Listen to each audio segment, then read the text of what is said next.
지성인 여러분 안녕하세요. 지식 트레이너 김승훈이에요. 오늘은 김승훈 스테파노로서 컨텐츠를 진행을 해보려고 해요. 원래 생방송 때 하려고 했는데 준비가 덜 돼서 오늘 이렇게 컨텐츠를 하게 됐어요. 성인의 삶을 신처했던 교황 프란치스코. 네, 프란치스코 교황에 대해서 준비를 했고요. 한번 들어가 보도록 할게요. 원래 이름은 호르헤 마리오 베르골리오. 베르고글리오 이렇게도 얘기하기도 하고 베르골리오. 그러니까 언어에 따라서 여기가 그냥 묵음 처리하기도 해요. 그냥 베르골리오. 이탈리아어식으로 그렇게 부르나 봐요. 그리고 여기 호르헤가 제우르지오라는 세례명이에요. 생년월일이 1936년 12월 17일 생이셨고 2025년 4월 21일 바티칸 현지 시각으로 7시 35분에 선종하셨어요. 226대 교황으로 재위를 했었죠. 12년 1개월 8일 동안. 되게 온화한 분 이미지예요. 그래서 1936년 12월 17일 아르헨티나의 수도인 부에노스아이레스에서 태어나셨고 그 다음에 신학생일 시절에 1958년 3월 11일에 예수회에 입회를 했어요. 그리고 철학사 학위, 신학교에서 철학사 학위를 받고 산타페시 임마콜라타 대학, 그리고 부에노스아이레스 엘살바도르 대학 등에서 문학과 심리학을 강의하기도 했어요. 그 다음에 산 미겔시 성 요셉 대신학교에서 본격적으로 신학을 전공해서 1969년 12월 13일에 사제 수품을 받았죠. 그래서 예수회에 입회했다 했잖아요. 그래서 수도회에도 입회를 하면서 사제 서품을 받는 경우를 수도사제라고 불러요. 그러니까 수도회에 입회하면 수도사 또는 수녀가 되는데 그렇게 수도인으로 하는데 근데 수도원에도 사제가 있거든요. 그래서 필요하기 때문에 수도사제가 또 거기서 나오는 거야. 그 다음에 이제 수련을 계속하고 수도회에서는요 서원을 해요. 그래서 유기서원을 하기도 하고 유기서원 기간이 끝나면 종신서원을 해요. 이 종신서원을 하고 그 다음에 이제 수도회 수련장을 역임하기도 했어요. 그리고 이제 예수회도 관구가 있어요. 예수회 아르헨티나 관구장을 역임을 했는데 수도회의 경우는 관구장을 사제도 할 수 있나 봐요. 원래 성직자들 교구에서는 교구장은 주교가 하는 거고 관구장은 흔히 대교구장이 맡아요. 그래서 이 대주교가 관구장을 하거든. 근데 수도에는 이게 편제가 좀 다를 수 있다는 거. 그 다음에 이제 산미겔 철학신학대학 학장 겸 산미겔 교구 파트리아르카 산 호세 본당의 주임사제, 흔히 말하는 주임신부님 했었고요. 그 다음에 독일에서 박사학위를 취득을 했대요. 그래서 엘살바도르 대학교, 코르도바 대학교 등에서 영성 지도를 맡는 고해사제를 담당을 하기도 했어요. 그러다가 이제 1992년에 주교가 되시죠. 잠깐만. 사제를 1969년에 냈는데 1992년에 주교 수품 됐으면 한 23년 정도 사목하다가 이제 주교가 되신 거네. 아우카 명의 주교, 또 그리고 부에노스아이레스 대교구의 보좌 주교가 돼요.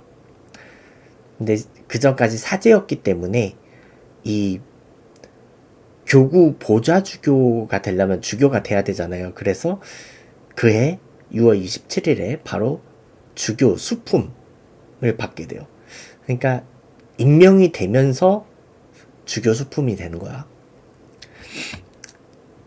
그리고 1997년에는 부에노스아이레스 대교구의 부교구장을 맡아요. 그 다음에 1998년 2월 28일 부에노스아이레스 대교구장이 임명되면서 대주교로 승품이 돼요. 대교구장은 대주교가 편제거든. 그래서 대주교가 된 거예요. 그리고 2001년 2월 21일 추기경에 서임이 되죠.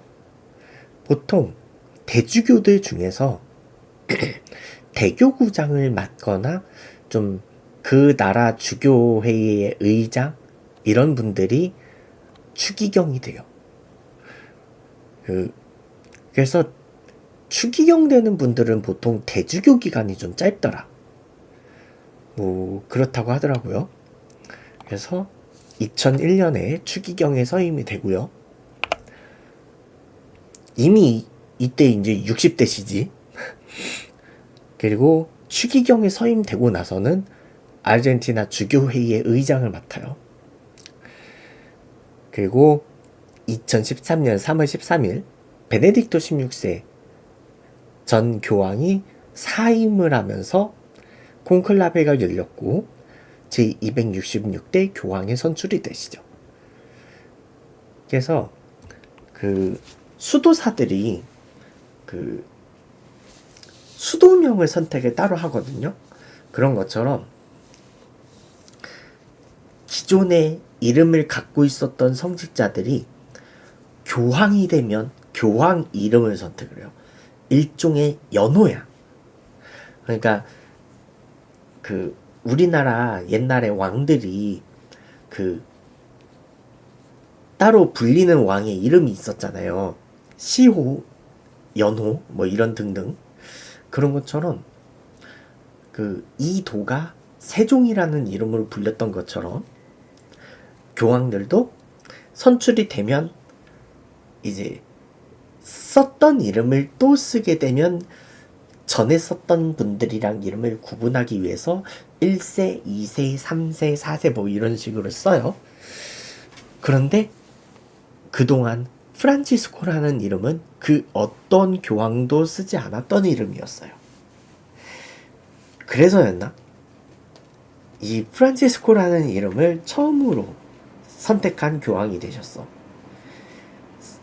이 프란치스코라는 이름은 아시시 출신의 성인분의 이름에서 따온 거고요.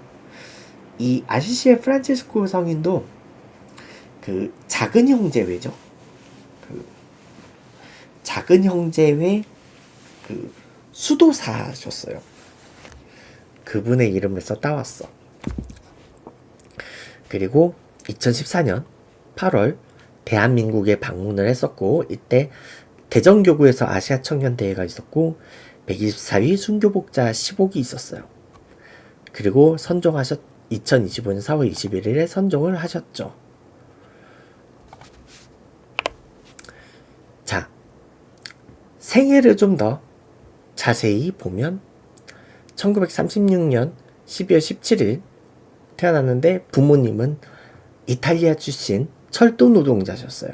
이탈리아에서 아르헨티나로 이민을 갔었어요. 마리오 호세 베르골리오 하고 모친 레이나 마리아 시보리, 이 사이에서 태어난 거야. 그리고 부에노스 아이레스 대학에서 학사학위는 화학과 학사를 취득했네. 그리고 부에노스 아이레스 대교구에 원제 없으신 잉태 신학교를 여기서 들어가고 1958년 예수회에 입회하고 1969년 12월 13일에는 수도사제로 수품이 되는 거죠. 그러니까 그 신학교에 들어가는 분들 중에서요, 수도에 입회하는 분들이 있어요, 따로. 그래서 사제가 된 사연. 12살의 여자에게 러브레터를 건넬 때 뭐 이런 사연이 있었다고 해요. 그 아말리아라는 여자였는데, 영원한 사랑의 맹세를 받아주지 않으면 나는 사제가 될 거다 하고 러브레터를 줬대. 프로포즈를 했대요. 근데 그 순수한 소년이 그 소녀에게 거절을 당해요.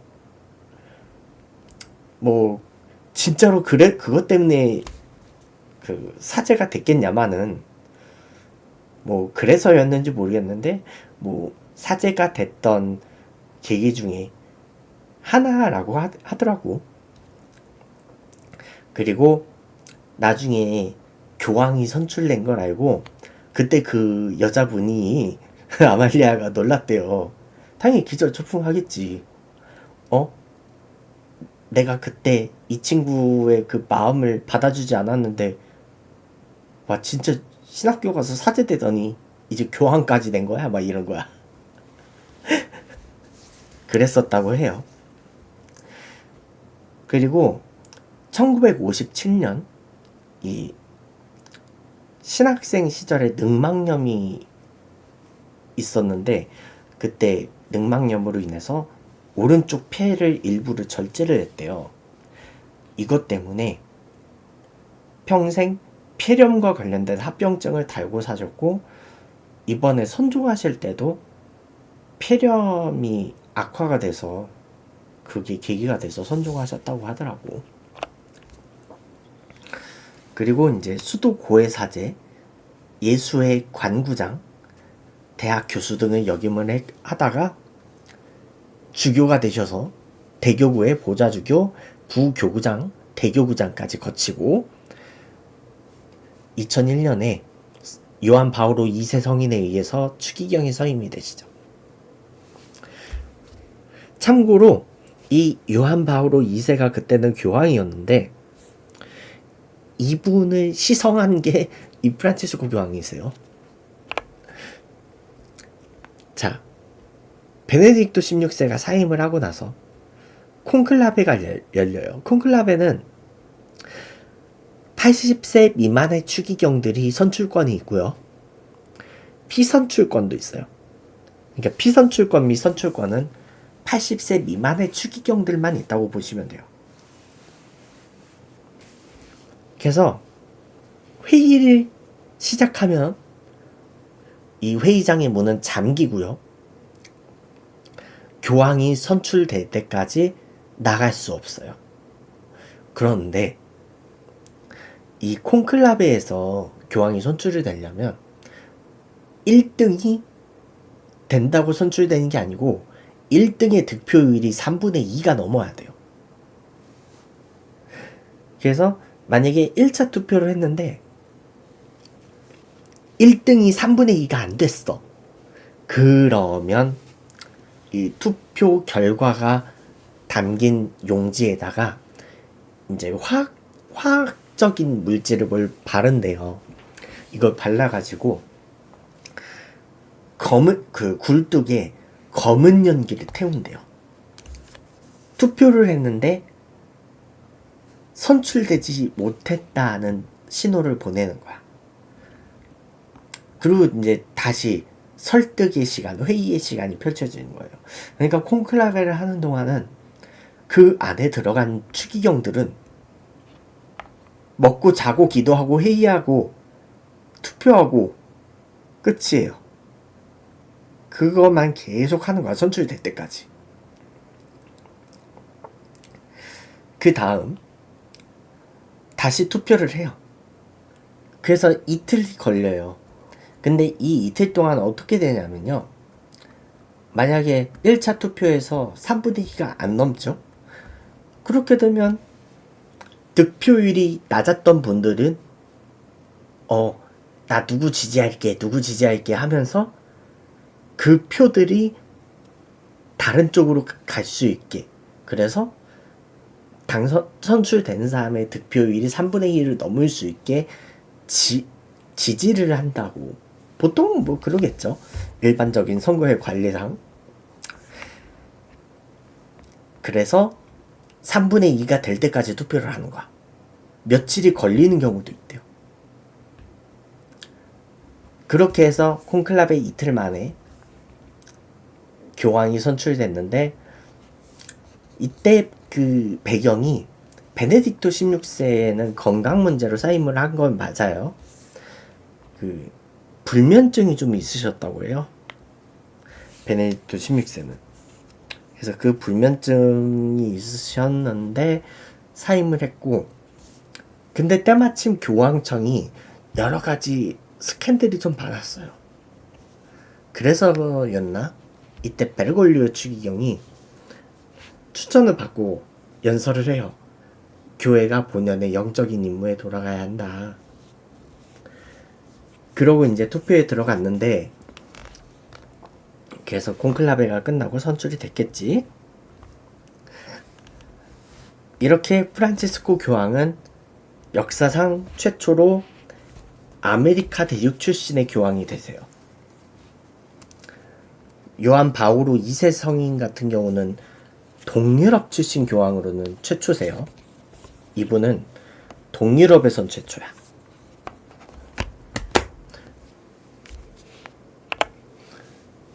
이분의 가치관은 겸손하고 온화하셨고, 아까 프로필 사진 봤으면 알겠지만 겸손하고 온화하시지 않아요.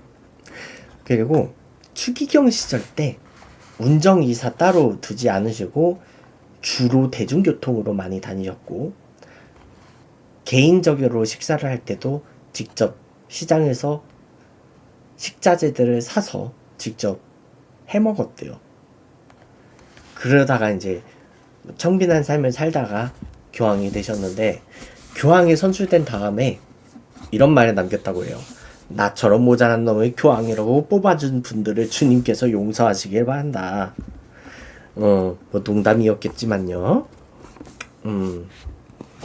뭐 그만큼 뭐 더 좋은 사람들 많을 텐데 뭐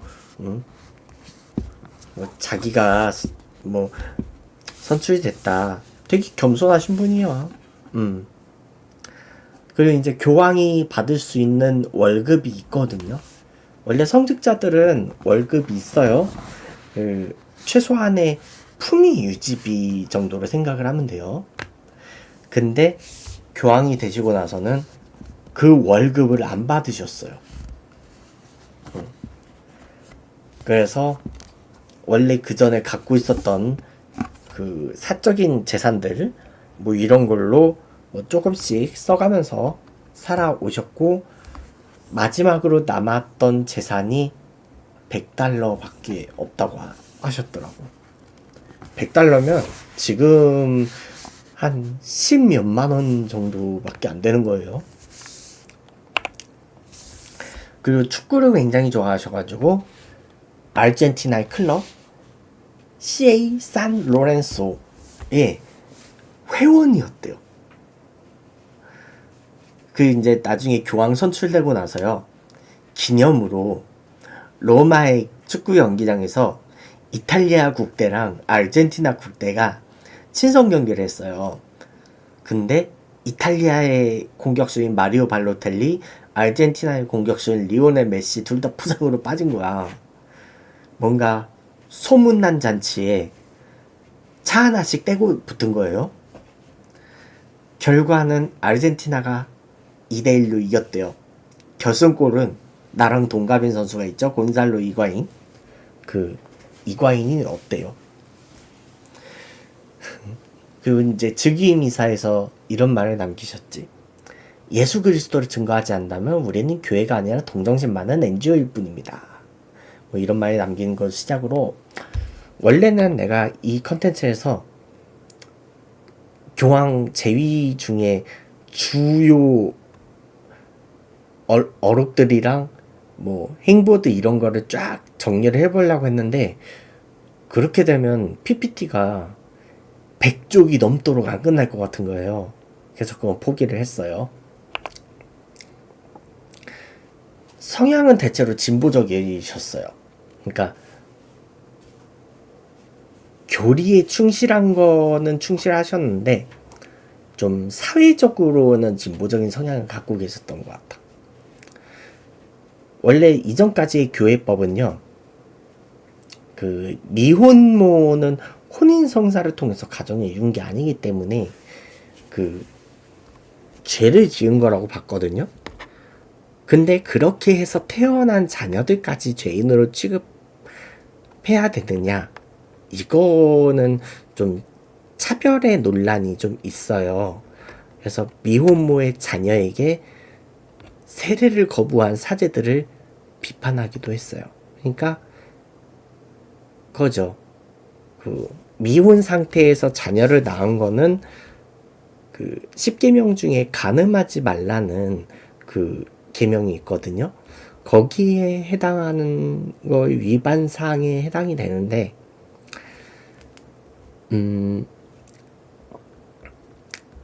죄는 죄고 사람은 차별하지 말자.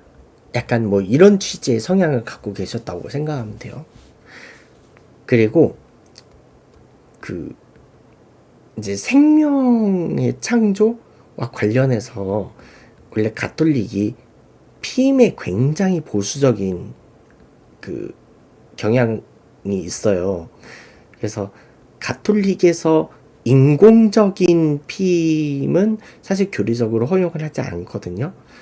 그 인공수정이라든지 시험관 아기 시술이라든지 이런 것도 사실 가톨릭에서 권장하진 않아요. 근데 그런 관점으로 따지면 이 피임도 권장은 안 해. 그러니까 피임도 원래 금기시 되는 거고 그 굳이 피임을 하겠다면 그 부부 관계는 해. 그 부부 관계는 하되 그 생리 주기를 피해서 해라. 응? 배란기, 가임기를 피해서 하라. 뭐 그 정도의 피임 정도를 하는 게 교리였는데 이 프란치스코 교황은 그 성병 예방에 대해서는 긍정적인 생각을 갖고 계셨어요. 그래서 콘돔을 쓰라고 해요. 요즘 그 가톨릭 교리에서의 성교육에서 요즘 가톨릭 성교육이 조금 그래도 콘돔은 쓰게끔 하더라. 성병 예방 때문에. 그리고 이거는 이제 그러니까 정식적인 교리에서 대놓고 피임을 위해서 콘돔을 써라 이렇게는 텍스트는 아니고 그 성병은 예방할 수는 있다. 뭐 이런 취지로 생각을 하면 돼요. 좀 복잡해. 그러니까 그거죠. 이 성관계에 대해서 혼인 성사를 통해서 부부의 인연을 맺은 사람들의 부부 관계는 장려를 한다는 거야. 그리고 이제 신자유주의에 대해서 비판적인 성향을 갖고 계시고 특히 사회적 약자 그 중에서도 난민에 대해서 포용적인 성향을 갖고 있어서 난민들을 특별히 기억하고 또 초대를 해서 같이 밥 먹고 막 그런 적이 많으셨다 그래. 그리고 청빈한 삶, 사회 정의 실현에 대해서 관심이 많았고 그래서 교황 이름부터 프란치스코를 선택한 게 아니었나 싶어요. 그리고 아까 그 미혼모에 대한 그 미혼모의 자녀들에게 그 세례를 베풀지 않는 사제들 비판하셨다 그랬잖아요. 그래서 이 교리에 따라서 동성끼리의 성행위를 하거나 동성끼리 결혼하는 그 행위는 반대적인 생각을 갖고 있었는데 사람을 차별하지 않았어요. 그러니까 세례를 받지 못할 권리는 없다. 뭐 이런 거. 그리고 사생아. 그 혼인 관계를 통해서 태어나지 않았다고 해도 이 사생아에게 세례는 주기도 했어요. 그러니까 사실 사생아들 엄마 아빠 의사하고는 무관한 엄마 아빠의 관계로 태어난 거지만 뭐 무관하게 사실 사람은 태어나고 싶어서 태어난 거 아니잖아요. 그런 사람을 외면할 근거는 없다 이거야. 그리고 인터넷에 대한 생각. 다른 문화 배경을 가진 사람들과 대화할 수 있는 엄청난 기회를 제공하는 하느님의 선물이다. 그래서 본인도 SNS를 하셨어. 그러면서 계속 접속해 있으려는 과도한 욕망은 친구와 가족 등 가까운 사람들로부터 소외될 수는 있다. 하고 경고성 메시지도 했어요. 그리고 활동이 되게 좀 많은 것을 기록을 했어요. 특히 제위 중에 시복미사는 100번이 넘었고 시성미사를 16번이나 했어요. 역대 교황들 중에서 시복 시성한 인원이 제일 많을 거야. 이렇게 된 사연이 있어요. 일단은 교황 중에서 요한 23세, 요한 바오로 2세, 마더 테레사 수녀 등 892위를 시성을 했는데 이 중에서 요한 바오로 2세하고 마더 테레사 이 두 분은 선종한 지 50년이 안 지났거든요. 두 분 다. 근데 시성까지 됐어요. 이게 가경자 되는 데만 해도 선종하고 50년이 지나야 되거든. 그리고 바오로 6세 이분도 교황이고요. 윤지충 바오로와 동료 순교자 123위 한국 순교자들이에요. 이 등 무려 1200위 이상의 시복을 거행을 했어요. 시복 인원이 조금 많은데 한 번에 수백 명이 한꺼번에 시복이 된 적이 있어요. 오스만 제국에 맞서서 저항을 하다가 순교한 사람들을 순교자를 인정을 하면서 그 사람들을 한꺼번에 시복을 하게 되면서 한 번에 몇백 명을 시복한 미사도 있어요. 그리고 이제 여기 빨간 표시를 해놓은 윤재충 바오로와 동료 순교자 도합 124위거든요. 이 사람들은 우리나라에 와서 시복미사를 했어요. 2014년 8월 16일 광화문 광장에서 그 기념비가 있어요. 나도 그 현장에 있었고. 그리고 올해는 장관급 인사에 처음으로 여성 인사를 임명을 해요. 이제 시모나 브람빌라 수녀님을 교황청 봉헌생활회와 사동생활담부를 맡는 장관에 임명을 해요. 보통 교황청에서 장관급 보직은 추기경 편제였거든요. 지금 유흥식 라자로 추기경이 성직자부 장관이잖아요. 그런 것처럼 교황청에서 장관 편제는 원래 추기경 편제였어요. 근데 이 부분에 수녀님을 인사를 한 거야. 그리고 제네비에브 자넨그로스 수녀님이라는 분이 있는데 이분은 뭐 장관급 인사가 된 거는 아니고 교황님이랑 수십 년 동안 친구처럼 지냈었다고 해요. 그래서 원래 교황 장례 예절 때 보통 진짜 그 전까지의 여성이 가까이에 참관하는 게 허용이 안 됐는데 이분은 왔어요. 그 관계를 알고 있었나 봐. 그래서 아마 올 수 있게 아마 조치가 됐었던 것 같아요. 자, 그러면 프란치스코 이 교황 이름에 대해서 한번 좀 이야기를 좀 더 들어가 보면요.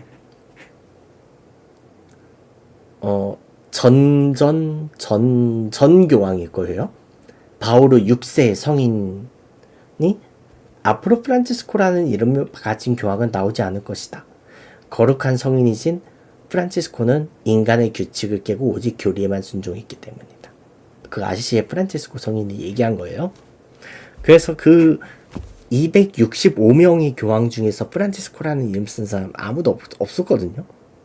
그런데 바오로 6세를 15를 했구나. 바오로 6세 잠깐만요. 여기서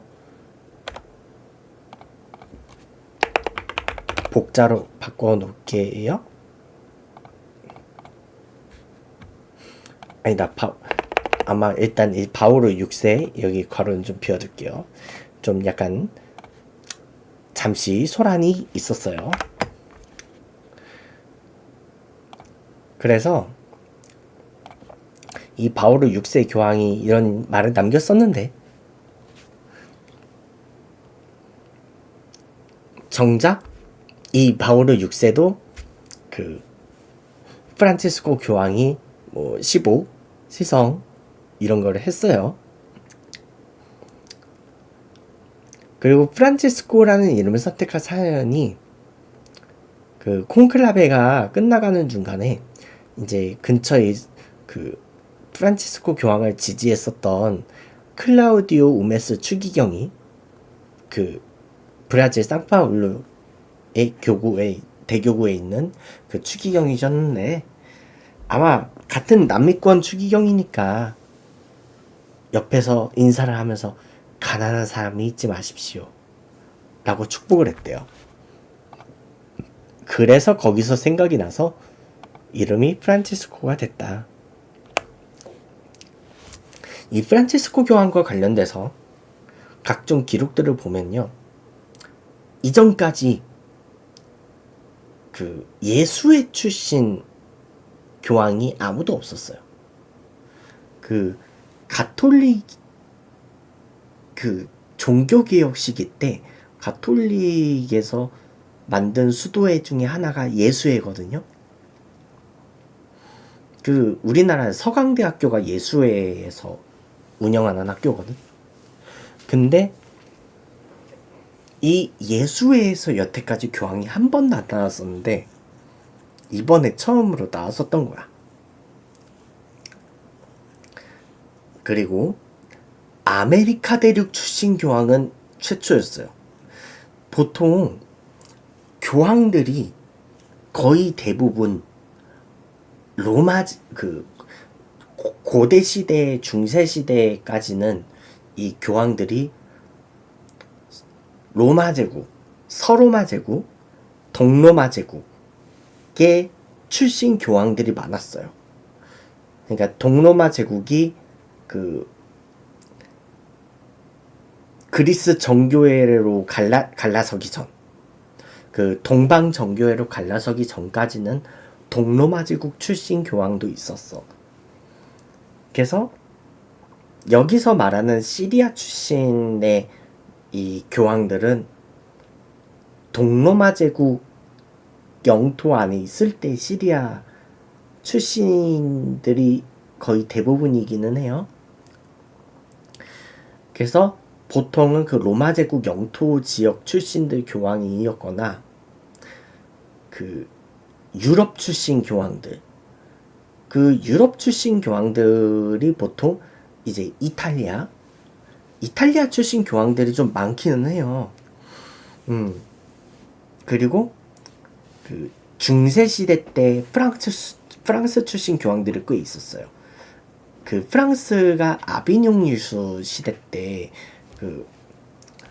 그때 프랑스 출신 교황들이 꽤 있었고, 그 다음에 전 교황이었던 베네딕토 16세는 독일 출신. 근데 독일 출신도 교황이 꽤 있어요. 독일 출신 교황들이 꽤 많았던 거는 중세 시대 때 독일은 신성 로마 제국이었어요. 그래서 그 독일 출신 교황들도 꽤 있어. 그런데 요한 바오로 2세 성인이 최초로 동유럽 출신이었어요. 그 폴란드 출신의 교황이었고, 그러니까 우리가 생각하는 그 동유럽이 저기 그 발칸반도 그쪽 남쪽, 그때 거기는 이제 로마 제국 출신으로 봐야 되고, 그 동로마 제국 멸망 이후에 유럽 동부 출신은 요한 바오로 2세가 처음인 거다. 예, 폴란드 출신 최초 교황이셨고, 그래서였는지 좀 상징적인 분이어가지고 그래서 성인이 좀 빨리 되시긴 했어. 그리고 남반구 스페인어권 출신은 프란체스코 교황인 최초예요. 남미 출신.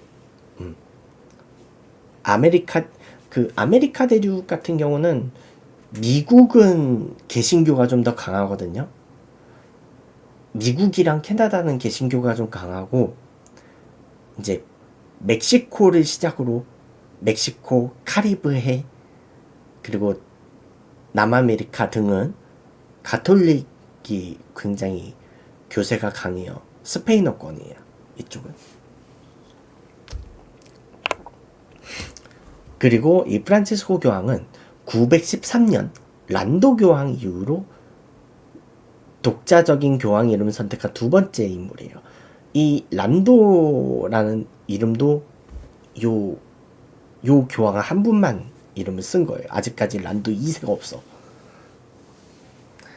그리고 교황령이 건국된 745년 이후로, 이 745년은 그 프랑크 왕국이 롬바르드 왕국을 정벌한 다음에 그 이탈리아 반도 일대의 땅의 교황령으로 기증을 했거든요.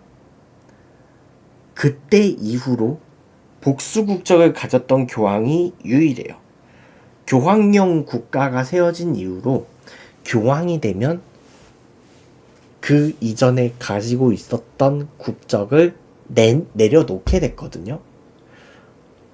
그 중립성을 위해서. 원래 이제 추기경이 되면 바티칸 복수 국적이 나와요. 그러니까 원래 자기 출신 나라 국적과 함께 추기경이 되면 바티칸 국적을 같이 갖고 있어요. 근데 교황이 되면 이제 자기 태어난 나라의 국적을 내려놔야 돼요.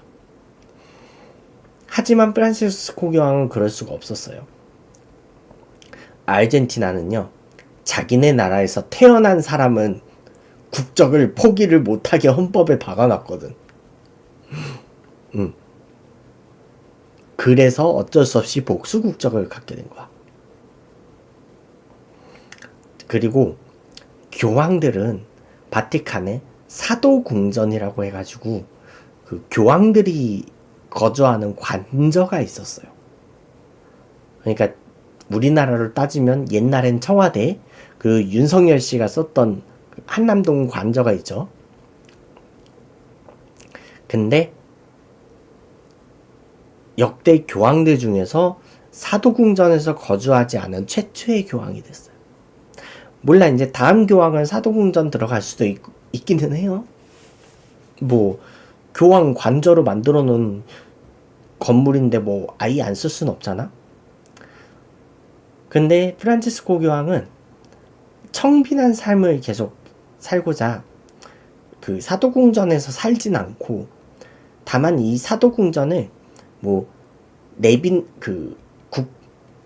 국빈, 뭐 국제적으로 손님들을 맞이해서 외교적으로 접견을 하거나 그럴 때는 썼어요. 근데 이 바티칸에서 주교들이 사용하는 게스트하우스를 썼어요. 그러니까 그 주교나 추기경들이 바티칸에 그 상주하는, 뭐 바티칸에 상주하는 분들도 있고, 그 이제 각자 자기네 나라에 있다가 바티칸에 방문을 할 때가 있을 거 아니에요. 그때 쓰는 게스트하우스를 쓴 거야. 그 산타 마리아의 집인가? 이따가 얘기하겠지만 그 집을 썼어요. 그래서 교황님이 저 게스트하우스를 쓰는데 뭐 바티칸에 상주하는 추기경들이 뭐하러 집에 쓸 순 없잖아요. 그래서 그 유흥식 추기경님도 교황청에서 지정해준 그 숙소, 약간 일종의 아파트 같은 데죠. 그런 데서 지내신다고 하더라고. 그리고 전임 교황이 생존 상태에서 즉위한 역대 세 번째가 됐어요. 그래서 192대 첼레스티노 5세 성인이 교황에 즉위한 지 161일 만에 사임을 한 거야. 그래서 전 교황이 살아있을 때 보니파시오 8세가 즉위를 했어요. 근데 첼레스티노 5세가 이렇게 161일 만에 사임했었던 이유는요. 시칠리아 출신이었는데 그 학교 같은 데서 정규 교육을 받은 분이 아니셨어. 그래서 수도원에서 진짜 그 거의 은둔 수도를 해가지고 거의 봉쇄 수도원이었나 봐. 그 진짜 80대의 교황이 될 때까지 뭐 콘클라베 할 때 말고는 그러니까 수도원에서 나올 일이 없었던 거야. 추기경이 되도록. 그래서 뭐 라틴어를 배운 적도 없고, 이제 운영, 이런 행정적인 것도 배운 게 하나도 없으니까, 나 진짜 아는 것도 없고, 나 라틴어도 못하고, 나 진짜 바보예요. 나 교황 사임할래. 해서 161일 만에 물러났대요. 어쨌든 이분은 성인이 되셨어요. 그리고 205대 교황이었던 그레고리오 12세. 이 사람은 아비뇽 유수 여파로 그 프랑스 아비뇽, 이탈리아 피사 등 두 군데서 교황이 동시에 난립하던 교회 대분열 시대였어요. 그래서 이 그레고리오 12세 교황이 이제 대분열 끝내자 하고 콘스탄츠 공의회를 열어요. 그러니까 이 아비뇽 유수가 시작됐을 시대가 그 프랑스에서 삼부회를 소집해서 프랑스 왕이 이 교황을 아비뇽으로 납치했던 거야. 그때 이후로 그 교황이 아마 사임을 했는지 죽었는지 어쨌든 몰란 그 뒤에 아비뇽에서도 교황을 선출하고 그 이탈리아에서도 교황을 선출하고 그런 난리통이 났었던 때야. 그래서 이 분열을 끝내고자 열었던 게 콘스탄츠 공의회였고, 이 콘스탄츠 공의회에서 합의를 해요. 그래, 지금까지 있던 교황들 다 물러나고 콘클라베를 새로 하자. 그래서 그레고리오 12세 교황이 이 회의 결과에 따라서 물러나게 돼요. 그리고 다음 교황을 새롭게 선출을 하지. 그 다음에 이제 베네딕토 16세 전 교황은 교황직 수행 중에 불면증이 너무 심해졌대요. 그래서 수면제를 좀 드셨는데 이 수면제에 대한 부작용이 좀 컸대. 그래서 사임을 하게 된 거야. 퇴위 당시 85이셨는데 퇴위 후에 9년 조금 지나서 선종을 하셨어요. 그래서 역대 교황들 중에서 재위 기간보다 퇴위 이후 기간이 더 길었던 유일한 분이죠. 95까지 사셨어. 그래요. 그리고 프란치스코 교황은 성목요일 만찬미사 중에 발씻김 예식이 있거든요. 이 발씻김 예식에서 무슬림의 발을 씻어준 역대 최초의 교황이셨어요. 그리고 역대 제위 중 시복과 시성을 가장 많이 거행한 교황이셨지. 복자 성인이 많아지는 건 좋은 일이긴 해요.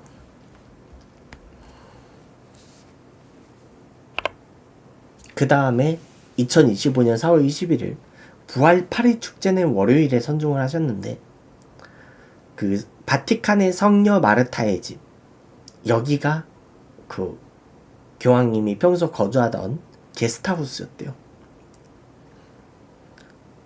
그래서 2월에 그 폐렴 증상으로 입원했다가 3월에 퇴원을 했잖아요. 그래서 그때 교황의 쾌유를 위한 뭐 그런 기도 이런 게 좀 있었어요.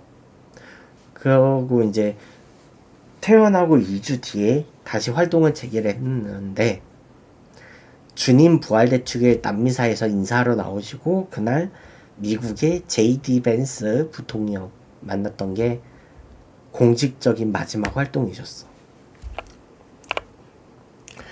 자, 그런데 최근 교황 세 분이 다 파리 축제 4개에 선종을 했었어요. 요한 바오로 2세 성인은 2005년 부활 제2주일 곧 하느님의 자비주일에 선종하셨고 부활 파리 축제 마지막 날이거든. 그리고 베네딕토 16세 전 교황은 2022년 성탄 파리 축제 중에 선종을 하셨고 그 12월 31일에 돌아가셨어요. 그리고 프란치스코 교황 2025년 부활 8일 축제 내 월요일 이렇게 돌아가셨어. 그래서 장례미사는 4월 26일 현지 시각으로 오전 10시에 열렸고요. 그 베드로 대성당 광장에서 열렸고 그리고 안장미사는 산타마리아 마조레 대성당에서 비공개로 열려요. 그러니까 장례 미사가 따로 있고요. 발인하고 난 다음에 그러니까 일종의 발인이에요. 발인을 장례 미사라고 부르고 안장할 때 미사를 또 해. 보통 일반 신자들은 잘 안 하는데 안장 미사가 또 따로 있어요. 그리고 2022년 6월 29일 성 베드로와 성 바오로 사도 대축일에 써두신 영적 유언장이 공개가 되었는데 안장은 로마 성모 대성전에 해달라 356년 만에 있었던 일이었고 묘비에는 이름 프란치스코 이외에 아무것도 새기지 말라. 대리석은 왜 증조 할아버지의 고향인 이탈리아 리구리아에서 특별히 주문을 해서 가져온 게 있대요. 자, 그 유언장의 제목이 자비로이 부르시니 라고 쓰여 있고요. 그래서 이 교황님의 유언장을 한번 읽어보도록 할게요. 지극히 거룩하신 성삼위의 이름으로 아멘. 저의 지상 삶이 저물어감을 느끼며 영원한 생명에 대한 굳은 희망 안에서 제가 묻힐 자리에 대한 마지막 바람을 전하고자 합니다. 저는 언제나 저의 삶과 사제직, 주교직을 우리 주님의 어머니이신 지극히 거룩하신 성모 마리아께 맡겨들어왔습니다. 그러므로 제 육신이 부활의 날을 기다리며 교황 대성전인 성모 대성전에서 쉬게 해주시기를 청합니다. 저는 제 마지막 지상 여정이 이 유서 깊은 성모 성지에서 끝나기를 바랍니다. 저는 모든 사도 여정의 시작과 끝마다 이곳에 들러 기도하며 원죄 없이 잉태되신 성모님께 저의 지향을 온전히 맡기고 그분의 자유로운 무성적 보살핌에 감사를 드렸습니다.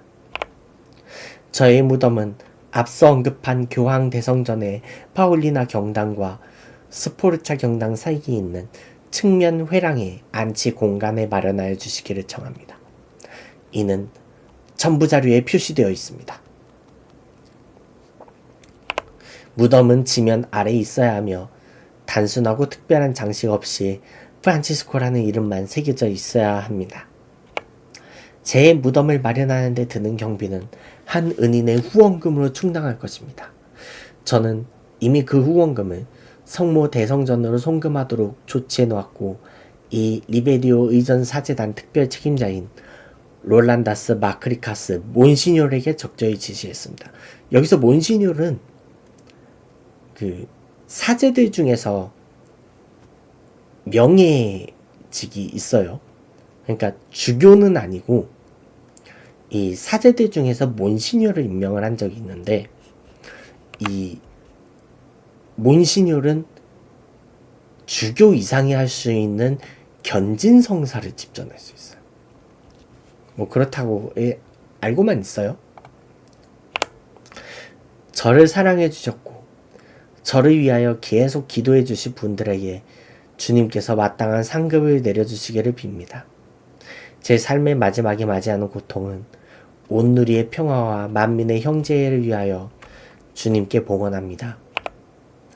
성녀 마르타의 집에서 2022년 6월 29일 번역은 한국천주교 주교회의에서 공식으로 번역한 이 원고예요. 이렇게 교황님의 유언장까지 읽어봤어요. 아직까지 좀 실감은 좀 잘 안 나요. 공교롭게 콘클라베를 진행하고 있는 이 시기가 우리나라는 또 공교롭게 대통령 선거를 진행을 하고 있네요. 추기경들 중에서 어떤 분이 또 교황으로 선출이 돼서 살아있었던 성인의 행보를 이어갈 수 있을까? 솔직히 얘기하면 이 프란치스코 교황만큼 이렇게 내 생애에서 더 훌륭한 교황이 나올까? 약간 그거에 대해서는 회의가 좀 있어요. 좋은 분 선출이 되시겠지. 이 녹화 컨텐츠 여기까지 하도록 할게요.